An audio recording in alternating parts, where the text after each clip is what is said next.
ರಾಜ್ಯಾಧ್ಯಕ್ಷರಾದಂತಹ ಸನ್ಮಾನ್ಯ ವಿಜೇಂದ್ರ ಅವರೇ, ವಿರೋಧ ಪಕ್ಷದ ನಾಯಕರಾದಂತಹ ಚಲವಾದಿ ನಾರಾಯಣಸ್ವಾಮಿ ಅವರೇ, ವೇದಿಕೆ ಮೇಲೆ ಉಪಸ್ಥಿತರಿರುವ ಎಲ್ಲ ಗಣ್ಯರೇ ಹಾಗೂ ಆಹ್ವಾನಿತ ಎಲ್ಲ ಗೌರವಾನ್ವಿತ ಶಾಸಕರುಗಳೇ, ಮಾಜಿ ಶಾಸಕರುಗಳೇ, ಮಾಜಿ ಸಂಸದರುಗಳೇ ಹಾಗೂ SC ST ಮೋರ್ಚಾದ ಎಲ್ಲ ಗೌರವಾನ್ವಿತ ಪದಾಧಿಕಾರಿಗಳೇ, ಮಾಧ್ಯಮದ ಸ್ನೇಹಿತರೆ, ಈಗಾಗಲೇ ಬೆಳಿಗ್ಗೆ ಸುಮಾರು 1 ಗಂಟೆಗಳ ಕಾಲ ವಾದಿರಾಜ್ಯವರು ದಲಿತರ ಅಂದ್ರೆ SC STಗಳ ಸಾಮಾಜಿಕ, ಶೈಕ್ಷಣಿಕ ಮತ್ತು ಆರ್ಥಿಕ ಅಭಿವೃದ್ಧಿಗೆ ಕೇಂದ್ರ ಸರ್ಕಾರ ಮತ್ತು ರಾಜ್ಯ ಸರ್ಕಾರಗಳು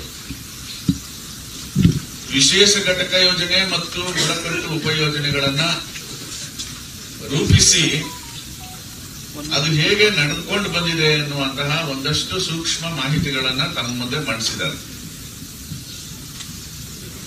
ಈ ಸಂದರ್ಭದಲ್ಲಿ ನಾನು ಒಂದು ಅಂಶನ ಹೇಳ್ತೀನಿ, ಯಾಕೆಂದ್ರೆ ನಾವೆಲ್ಲರೂ ಇದನ್ನ ಜನರ ಮುಂದೆ ಮಂಡಿಸಬೇಕಾಗ್ತದೆ. ಇಡೀ ದೇಶದ ಜನಸಂಖ್ಯೆಯಲ್ಲಿ ಕರ್ನಾಟಕ ರಾಜ್ಯದ ಜನಸಂಖ್ಯೆ SC STಗಳು 25 ಭಾಗ ಇದ್ದೀವಿ. ಈ 25 ಭಾಗ ಜನಸಂಖ್ಯೆ ಬಹಳ ದೊಡ್ಡ ಜನಸಂಖ್ಯೆ. ಇವರು ಸಾಮಾಜಿಕವಾಗಿ, ಆರ್ಥಿಕವಾಗಿ ವಿಮೋಚನೆ ಆಗಲಿಲ್ಲ ಅಂದ್ರೆ ಭಾರತದ ವಿಮೋಚನೆಯ ಪ್ರಕ್ರಿಯೆಯು ಕೂಡ ಮುಂದೂಡುತ್ತೆ. ಈ ಹಿನ್ನೆಲೆಯಲ್ಲಿ ನಮಗೆ ಸ್ವಾತಂತ್ರ್ಯ ಬಂದು ಸಂವಿಧಾನವನ್ನ ರಚನೆ ಮಾಡಿ 1951ರಲ್ಲಿ ಬಾಬಾ ಸಾಹೇಬ್ ಅಂಬೇಡ್ಕರ್ ಅವರು ತಮ್ಮ ಮಂತ್ರಿ ಪದವಿಗೆ ರಾಜೀನಾಮೆ ಕೊಡ್ತಾರೆ. ಆ ರಾಜೀನಾಮೆ ಕೊಡುವಂತಹ 5 ಅಂಶಗಳಲ್ಲಿ ಬಹಳ ಮುಖ್ಯವಾದಂತಹ ಒಂದು ಅಂಶ ಮಾತ್ರ ನಾನು ಹೇಳ್ತೀನಿ. ಅದೇನು ಅಂತಂದ್ರೆ, ನೆಹರು ಸರ್ಕಾರ ನನ್ನನ್ನ ಹಣಕಾಸು ಮತ್ತು ಯೋಜನಾ ಮಂತ್ರಿ ಮಾಡ್ತೀನಿ ಅಂತ ಹೇಳಿ ಭರವಸೆ ಕೊಟ್ಟು ಅದನ್ನ ಸುಳ್ಳು ಮಾಡಿದ್ದಾರೆ. ಆ ಕಾರಣಕ್ಕೆ ರಾಜೀನಾಮೆ ಕೊಡ್ತೀನಿ. ಬಾಬಾ ಸಾಹೇಬ್ ಅಂಬೇಡ್ಕರ್ ಅವರು ಸಂವಿಧಾನವನ್ನ ಮಂಡಿಸಿ ಮಾಧ್ಯಮಗಳ ಮುಂದೆ ಮಾತಾಡಿದಂತ ಮಾತೇನು ಅಂತಂದ್ರೆ, ನನ್ನ ಸಂವಿಧಾನ ಅತ್ಯುತ್ತಮವಾಗಿದೆ ಅಂತ ಎಲ್ಲರೂ ಹೇಳ್ತಾ ಇದ್ದಾರೆ, ನನಗೂ ಹೆಮ್ಮೆ ಇದೆ. ಆದ್ರೆ ಈ ಸಂವಿಧಾನವನ್ನ ಜಾರಿ ಮಾಡೋ ಜಾಗದಲ್ಲಿ ಉತ್ತಮರು ಮತ್ತು ದೇಶಪ್ರೇಮಿಗಳು ಕುಳಿತುಕೊಂಡ್ರೆ ಈ ಸಂವಿಧಾನ ಜಾರಿಯಾಗುತ್ತೆ. 20 ವರ್ಷಗಳಲ್ಲಿ ಈ ದೇಶದ ಅಭಿವೃದ್ಧಿಯ ಚಹರೆ ಬದಲಾಗುತ್ತೆ ಅಂತ ಹೇಳಿದ್ರು.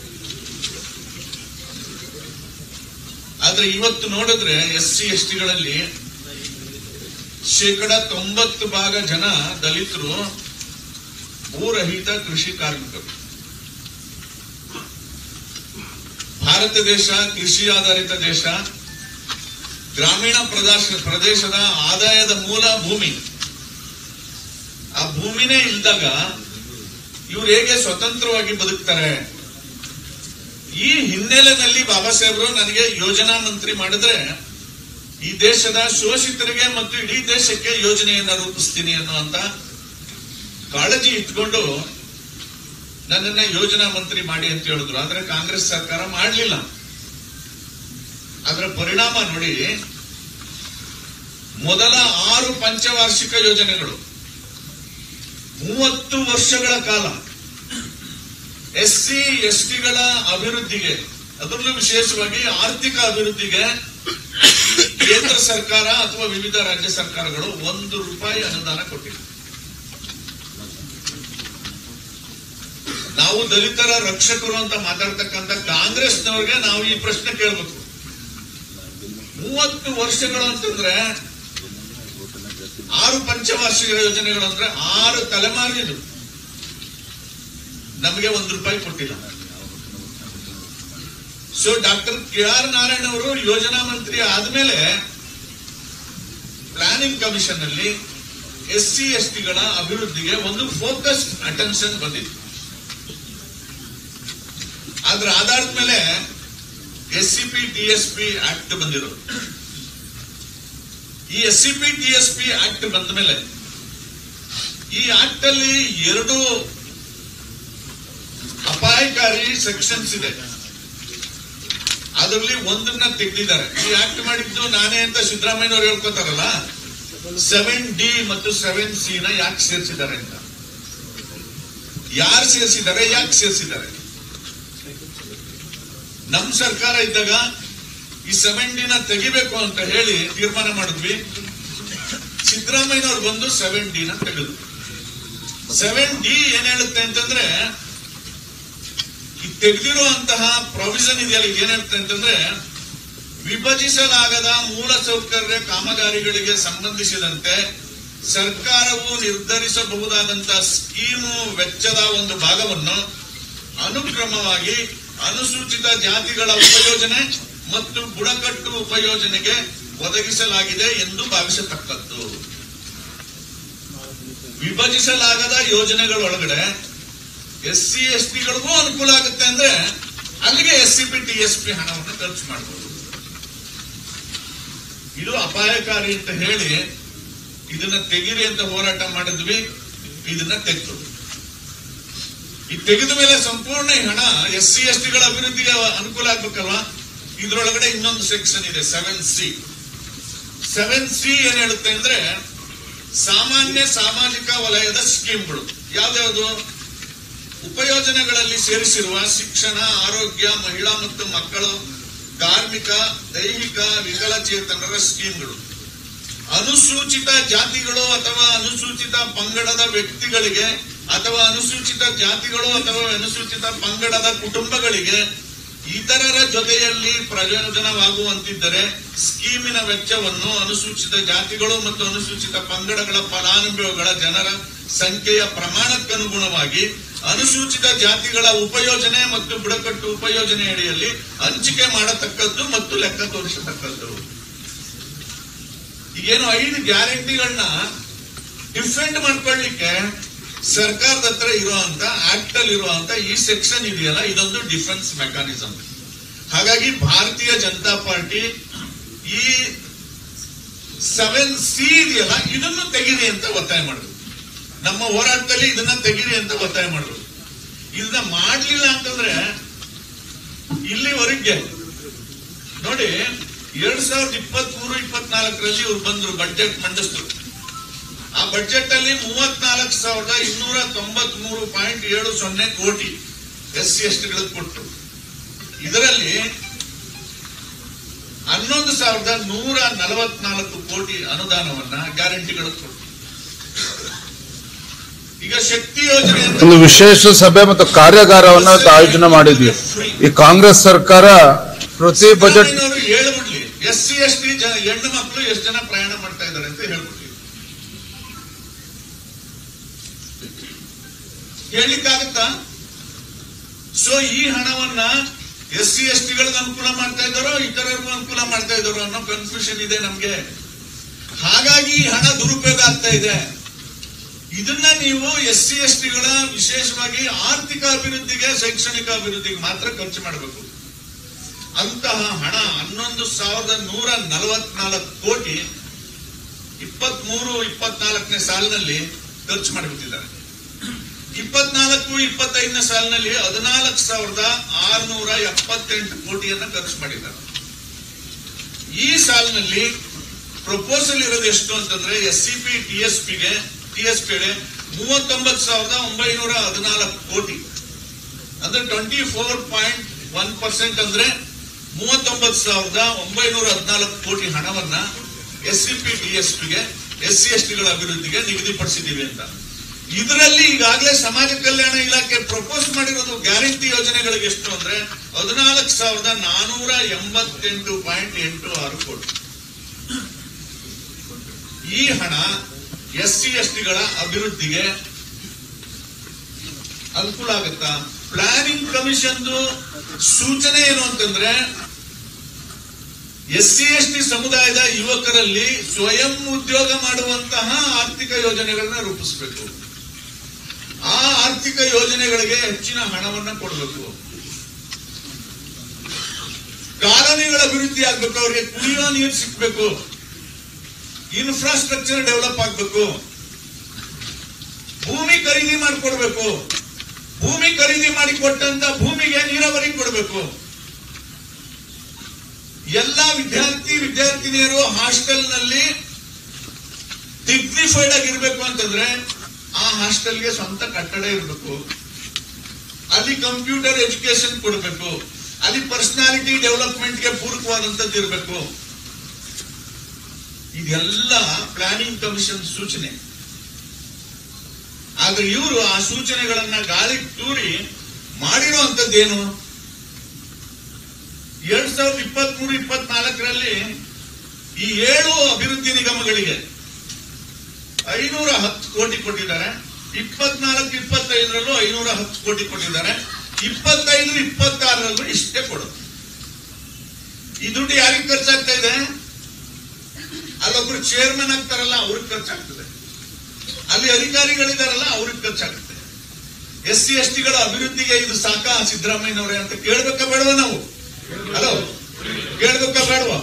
ಹಾಗಾಗಿ ನಾವು ಒತ್ತಾಯ ಮಾಡಬೇಕಾಗಿರೋದೇನು ಅಂತಂದ್ರೆ, ನಮ್ಮ ಅಭಿವೃದ್ಧಿಗೆ ಇರ್ತಕ್ಕಂಥ ಹಣವನ್ನ ಯಾವ ಕಾರಣಕ್ಕೂ ನೀವು ಗ್ಯಾರಂಟಿಗಳಿಗೆ ಕೊಡಬೇಡಿ. ಗ್ಯಾರಂಟಿಗಳನ್ನ ಮುಂದುವರಿಸಿ ಕೊಡಿ ನೀವು. ಅದು ಯಾವ್ದ್ರಿಂದ ಕೊಡಬೇಕು? ಸಾಮಾನ್ಯ ಬಜೆಟ್ ಇದೆಯಲ್ಲ ಆ ಬಜೆಟ್ ಅಲ್ಲಿ ಕೊಡಿ. ನೀವು ಒಕ್ಕಲಿಗ ಹೆಣ್ಣು ಮಕ್ಕಳಿಗೂ 2,000 ಕೊಡ್ತೀರಿ, ಲಿಂಗಾಯತರ ಹೆಣ್ಣು ಮಕ್ಕಳಿಗೂ 2,000 ಕೊಡ್ತೀರಿ, ದಲಿತರ ಹೆಣ್ಣು ಮಕ್ಕಳಿಗೆ ಮಾತ್ರ 2,000ನ ಅವ್ರ ದುಡ್ಡಿಂದ ಕೊಡ್ತೀರಿ. ಹೋಗ್ಲಿ, ಇಷ್ಟು ದುಡ್ಡು ಎತ್ಕೊಂಡಿದ್ದೀರಲ್ಲ, 4,000 ಕೊಡ್ತಾ ಇದ್ದೀರಾ. ಇದು ವಿಶೇಷ ಘಟಕ ಯೋಜನೆ ಅಂದ್ಮೇಲೆ ಇವರಿಗೆ ವಿಶೇಷವಾದಂತಹ ಪ್ರಾವಿಷನ್ ಏನ್ ಮಾಡಿದ್ದೀರಿ? ಈ ಎಲ್ಲ ಪ್ರಶ್ನೆಗಳನ್ನ ನಾವು ಸರ್ಕಾರ ಮುಂದೆ ಇಡಬೇಕಾಗಿದೆ. ಮತ್ತೆ ಇಲ್ಲಿರ್ತಕ್ಕಂಥ ಶಾಸಕರು, ವಿಶೇಷವಾಗಿ ವಿರೋಧ ಪಕ್ಷ ನಾಯಕರು ಮತ್ತು ರಾಜ್ಯಾಧ್ಯಕ್ಷರಿಗೆ ನಾನು ಮನವಿ ಮಾಡ್ತೀನಿ, ಅಸೆಂಬ್ಲಿನಲ್ಲಿ ಈ ಬಜೆಟ್ ಪಾಸ್ ಆಗುವಾಗ ಅಥವಾ ಈ ಬಜೆಟ್ ಮಂಡನೆ ಮಾಡುವಾಗ ಇದನ್ನ ದೊಡ್ಡ ಪ್ರಮಾಣದಲ್ಲಿ ನಾವು ವಿರೋಧ ಮಾಡಬೇಕು. ಹೊರಗಡೆ ನಾವು ಮಾಡ್ತೀವಿ, ಒಳಗಡೆ ನೀವು ಮಾಡೋದ್ರ ಮೂಲಕ SC STಗಳ ಅಭಿವೃದ್ಧಿಗೆ ಇರ್ತಕ್ಕಂಥ ಈ ಹಣವನ್ನ SC STಗಳ ಅಭಿವೃದ್ಧಿಗೆ ಕೊಡಬೇಕು. ನಿಮಗೆ ಒಂದು ಸಣ್ಣ ಉದಾಹರಣೆ ಹೇಳ್ಬಿಟ್ಟು ನಾನು ಮಾತು ಮುಗಿಸ್ತೀನಿ.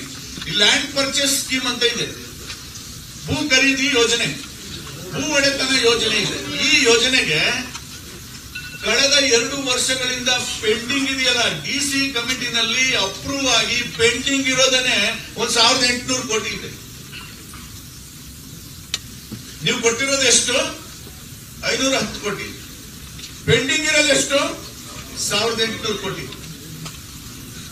ಯಾರನ್ನ ಫೂಲ್ ಮಾಡ್ಲಿಕ್ಕೆ, ಯಾರಿಗೆ ಮೋಸ ಮಾಡ್ಲಿಕ್ಕೆ ನೀವು ಬಜೆಟ್ ಮಂಡನೆ ಮಾಡ್ತಾ ಇದ್ದೀರಿ ಅಂತ ಕೇಳಬೇಕಾಗಿದೆ.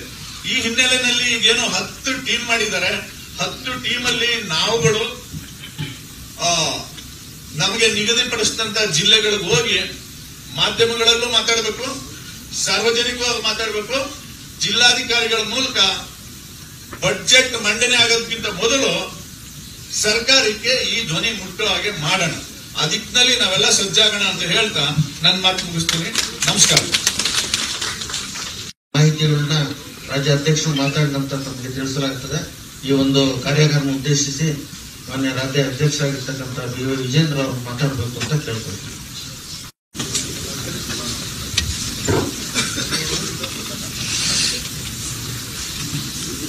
ಎಲ್ಲರಿಗೂ ನಮಸ್ಕಾರ.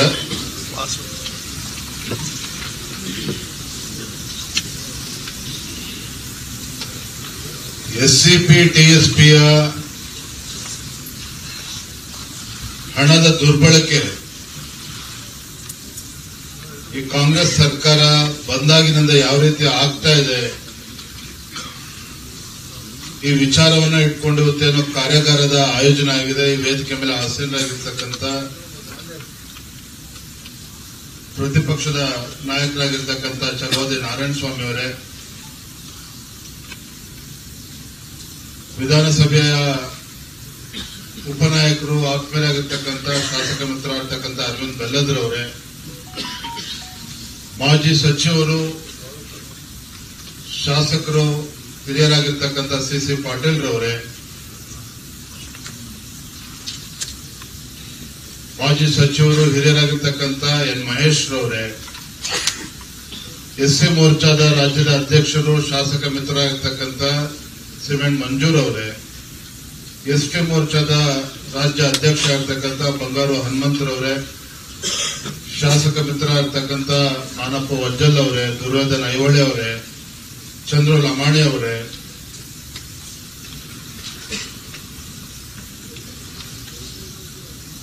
ವೇದಿಕೆ ಮುಂಭಾಗದಲ್ಲಿ ಆಸೀನರಾಗಿರ್ತಕ್ಕಂಥ ಶಾಸಕ ಮಿತ್ರರೇ, ವಿಧಾನ ಪರಿಷತ್ ಸದಸ್ಯರೇ, ಮಾಜಿ ಶಾಸಕರೇ,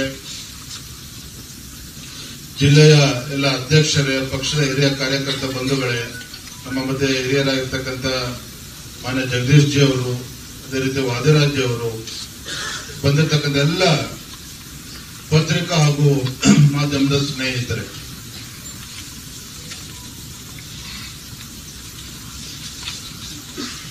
ಈ ಕಾಂಗ್ರೆಸ್ ಸರ್ಕಾರ ಕಳೆದ ವಿಧಾನಸಭಾ ಚುನಾವಣೆ ಸಂದರ್ಭದಲ್ಲಿ ಸಾಕಷ್ಟು ಭರವಸೆಗಳನ್ನು ಕೊಟ್ಟು ರಾಜ್ಯದಲ್ಲಿ ಇವತ್ತು ಅಧಿಕಾರಕ್ಕೆ ಬಂದಿದೆ.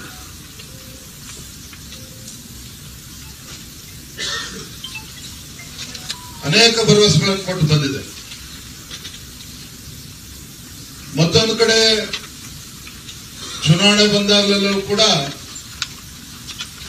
ಬಾಬಾ ಸಾಹೇಬ್ ಅಂಬೇಡ್ಕರ್ ಬಗ್ಗೆ ಉದ್ದುದ ಭಾಷಣಗಳನ್ನು ಕೂಡ ಮಾಡ್ತಾರೆ ಕಾಂಗ್ರೆಸ್ ಪಕ್ಷದವರು. ನೀವು ರಾಜ್ಯದಲ್ಲಿ ಎಲ್ಲೇ ಹೋಗಿ ನುಡಿದಂತೆ ನಡೆದ ಸರ್ಕಾರ ಅಂದ್ರೆ ಅವರು ಏನೇನು ಮ್ಯಾನಿಫೆಸ್ಟೋನಲ್ಲಿ, ಪ್ರಣಾಳಿಕೆಗಳಲ್ಲಿ ಭರವಸೆಗಳನ್ನ ಕಾಂಗ್ರೆಸ್ ಪಕ್ಷ